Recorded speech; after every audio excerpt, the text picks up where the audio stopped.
Pourquoi les femmes dirigeantes prennent du poids? Tu travailles beaucoup, tu manges sain, tu fais attention et pourtant ton corps gonfle. Ta fatigue s'installe et ton énergie s'effondre. Tu crois que tu fais quelque chose de mal, mais en réalité pas du tout. Ton corps essaie juste de te protéger. Aujourd'hui, on va comprendre pourquoi est-ce que les femmes dirigeantes prennent du poids même quand tout a l'air sous contrôle, même quand tu manges bien. Je suis Morgane Mathieu, je suis nutrithérapeute spécialisée en nutrition fonctionnelle. J'aide les femmes dirigeantes, entrepreneuses, ambitieuses à faire de leur corps un réel levier de puissance et surtout pas un frein. Si tu veux apprendre à lire ton corps autrement, abonne-toi à cette chaîne.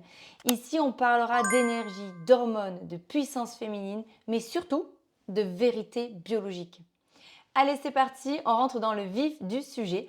Je vais te parler d'un duo d'hormones qui sont responsables de ta prise de poids si tu ne sais pas comment elles fonctionnent. Let's go! J'invite en premier le cortisol. Cette hormone est normalement ton moteur, devenu sans doute ton poison. Le cortisol, c'est l'hormone d'action, on l'appelle aussi l'hormone du stress. On en entend beaucoup parler en ce moment. Mais il faut savoir que ce schéma-là de stress dont on parle, qui se met en place dans notre corps, n'a pas évolué dans le temps. C'est-à-dire qu'il est exactement le même que quand on était à l'état primitif et qu'un danger arrivait. Signal d'alerte au corps, on a sécrétion d'adrénaline, de cortisol, on va avoir une activation du système nerveux sympathique. L'objectif de ce système, il est simple, c'est de pouvoir survivre. Donc tout ce qui n'est pas prioritaire pour la survie immédiate va être mis en pause. Donc il va dérégler ta digestion par exemple, parce que ta digestion va passer en mode veille, puisque le sang va être davantage acheminé vers les muscles. Donc on va avoir un déséquilibre du microbiote par exemple, on va avoir des proliférations bactériennes, fongiques. On va avoir aussi une thyroïde qui va se mettre à ralentir. Donc un métabolisme aussi qui va brûler moins d'énergie. On va avoir les hormones sexuelles qui seront impactées aussi. Et surtout, le cortisol va faire monter le taux de sucre dans le sang, même sans que tu manges sucré, même si tu ne manges pas d'ailleurs. Pourquoi? Parce que le corps a besoin d'énergie rapide pour pouvoir fuir, pour pouvoir combattre. Ce système est très bien fait si on le regarde de ce côté-là. Le problème, c'est quoi?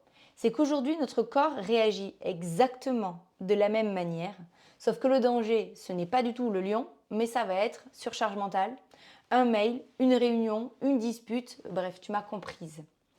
Le cortisol, c'est ton hormone d'action.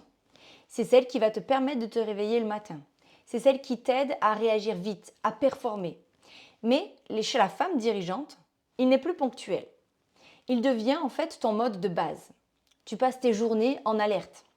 Mail, décision imprévue, pression multitâche. En fait, ton cerveau n'arrive plus à faire la différence entre une urgence réelle et ton quotidien. Résultat, qu'est-ce qui se passe? Tes glandes surrénales, c'est elles qui produisent du cortisol. Elles vont produire du cortisol en continu. Et ton corps reste en mode survie 24 heures sur 24. Ce cortisol constant, certes, il va te permettre de tenir, mais c'est lui aussi qui va te vider. Donc tu te retrouves avec un système digestif qui est au ralenti, avec des ballonnements, des gonflements, un métabolisme qui ralentit, tu vas stocker plus facilement et surtout, tu as un taux de sucre dans le sang qui est très élevé. Et c'est là qu'arrive la seconde hormone de mon duo qui est l'insuline. Ce sucre, là, libéré en permanence, va appeler une autre hormone qui est l'insuline.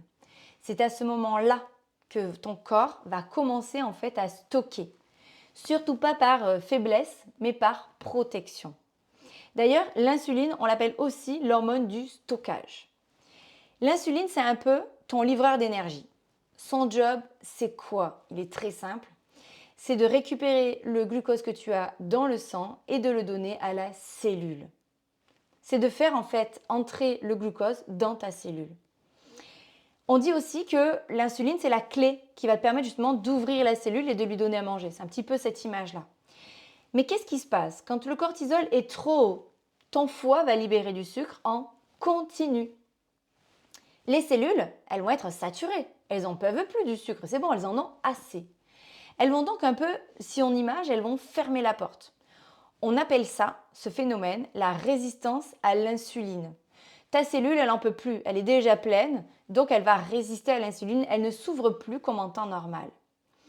Le pancréas, lui, insiste quand même et il envoie encore plus d'insuline. Et là, ton corps se dit, ok, mes cellules sont pleines, j'ai déjà donc le sucre qui est dans mon sang, je le donne à mes cellules, mais ça y est, elles sont pleines. J'ai une deuxième option, je le mets dans mes réserves, on appelle ça des réserves de glycogène, dans le foie et dans les muscles. Ça aussi, c'est plein, mes réserves sont pleines, sont au max. Je n'ai donc pas trop d'autres solutions, en fait. Je ne peux plus brûler, donc je vais stocker sous forme de graisse. Et c'est là que tu vois le ventre qui gonfle, la rétention, la fatigue après les repas, la tête floue. En fait, ce n'est pas du tout un manque de discipline. C'est une résistance hormonale qui est créée par le stress.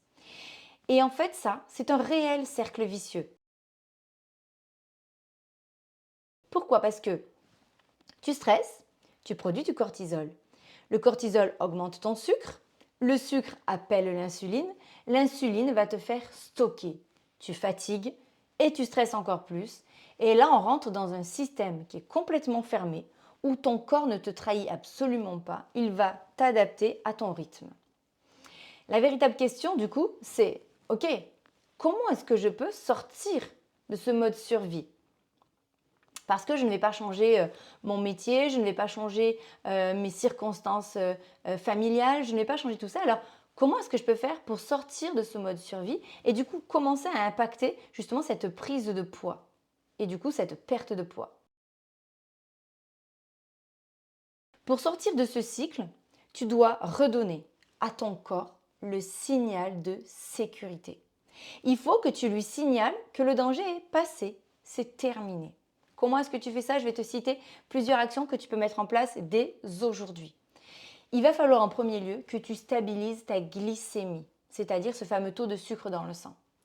Pour cela, les actions basiques que tu peux faire d'ores et déjà, c'est d'augmenter ta portion de protéines et de bons gras à chaque repas. Et ce, dès le petit déjeuner. Stop aux collations sucrées. Même si elles sont saines, elles entretiennent dans tous les cas le pic de cortisol. Tu vas aussi pouvoir ajouter une cuillère à soupe d'huile MCT ou d'amande le matin pour commencer à lisser le glucose. On réduit tous les excitants, café, maté, thé noir, et on remplace par de la chicorée ou des tisanes adaptogènes comme l'ashwagandha ou même la rhodiola. On fait attention au magnésium, vitamine B et zinc qui sont essentiels pour métaboliser le cortisol. On soutient le foie avec des bouillons de légumes amers par exemple, comme la roquette, l'artichaut ou même encore le radis noir. Le sommeil est clé, le sommeil de récupération, avec un coucher qui est maximum à 22 heures. N'oublie pas que le pic de régénération est entre 22 heures et 2 heures du matin. On s'expose à la lumière du matin 10 minutes dehors dès le réveil. Ça va réajuster le rythme cortisol-mélanine. Il y a autre chose. Pour pouvoir ralentir, apaiser ton système nerveux, il va falloir que tu puisses utiliser la respiration. Quelque chose qui est très facile à faire, très rapide à faire, c'est la respiration physiologique qui va permettre d'activer le nerf vague et calmer le système sympathique. Comment est-ce que tu fais ça? 5 minutes par jour, 3 fois par jour. Donc 5 minutes, 3 fois par jour. Tu vas inspirer 4 secondes, tu expires 6 secondes et tu bloques 2 secondes. Et ça, tu le fais pendant 5 minutes, 3 fois par jour. Ça va permettre de commencer à calmer le système sympathique, calmer ton système nerveux. Tu peux aussi utiliser ce qu'on appelle le contact sensoriel avec le corps. Le simple fait de revenir au corps va couper la boucle mentale du stress. Donc tu peux par exemple placer une main sur ton cœur et l'autre sur ton ventre et tu respires en conscience. Autre chose, l'activité physique, sauf que il va falloir bouger sans performance et sans aller chercher et puiser dans ton énergie, dans tes réserves. Parce que n'oublie pas qu'à ce moment-là, tu as un système nerveux qui est en alerte et tu as en fait un métabolisme, un corps qui est fatigué, qui est épuisé. Donc en fait, si tu vas sur des activités qui sont très intenses, comme du HIIT par exemple, qu'est-ce qui va se passer? Tu vas encore mettre ton corps en système d'alarme. Donc surtout pas. Mais en revanche, les marches lentes pendant 10-15 minutes ou toute activité qui te fera bouger sans performance et sans aller au-delà de tes capacités sera bénéfique. Qu'est-ce qu'il faut faire concrètement? Calmer son système nerveux, nourrir et soutenir le corps et créer de la sécurité au quotidien. Ton corps doit se sentir en sécurité. Et ce n'est pas une journée, mais c'est plusieurs semaines d'affilée, consécutives. On oublie les jeûnes forcés, les repas sautés et comprendre que ton poids, ta fatigue, tes symptômes ne sont pas en fait tes ennemis, ce sont vraiment des indicateurs de ton désalignement biologique. Ce que je veux que tu retiennes, c'est quoi? Le cortisol et l'insuline, ces deux hormones, ne veulent surtout pas t'épuiser. Ils veulent te faire ralentir. Quand tu réapprends à écouter ton corps, tu arrêtes de lutter contre lui et tu redeviens puissante naturellement. Si tu veux apprendre à réguler ton corps, ton énergie et tes hormones, abonne-toi à cette chaîne. C'est ici que je vais te partager et que je vais t'aider à reconnecter ton corps à ton ambition.